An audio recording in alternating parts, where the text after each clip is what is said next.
Les événements entourant la résurrection de Jésus peuvent être difficiles à reconstituer. Il faut se rappeler deux choses. Premièrement, la nouvelle de la résurrection de Jésus a suscité beaucoup d'excitation à Jérusalem, et dans le chaos qui s'en est suivi, beaucoup de gens ont pris des directions différentes.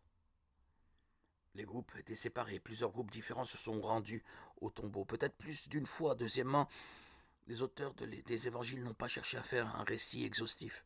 En d'autres termes, Matthieu, Marc, Luc et Jean n'avaient pas l'intention de nous raconter tous les détails de la résurrection ou tous les événements dans l'ordre où ils se sont produits. Dans la bataille avec les sceptiques concernant la résurrection de Jésus, les chrétiens se trouvent dans une situation sans issue.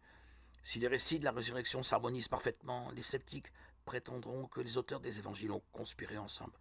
Si les récits de résurrection présentent quelques différences, les sceptiques prétendront que les évangiles se contredisent et qu'on ne peut donc pas leur faire confiance. Nous affirmons en tant que croyants que les récits de résurrection peuvent être harmonisés et ne se contredisent pas. Cependant, même si les récits de résurrection ne peuvent être parfaitement harmonisés, ce ne les rend pas indignes de confiance, selon toute évaluation raisonnable. Les récits de résurrection des quatre évangiles sont des témoignages de témoins oculaires extrêmement cohérents. Les vérités centrales que Jésus est ressuscité des morts et que Jésus ressuscité est apparu à de nombreuses personnes sont clairement enseignées dans chacun des quatre évangiles.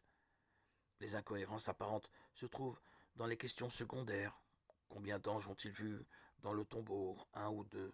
Peut-être qu'une personne n'a vu qu'un seul ange, tandis que l'autre en a vu deux. À combien de femmes Jésus est-il apparu et à qui est-il apparu en premier? Si chaque évangile présente un ordre légèrement différent pour les apparitions, aucun d'entre eux ne prétend donner l'ordre chronologique précis.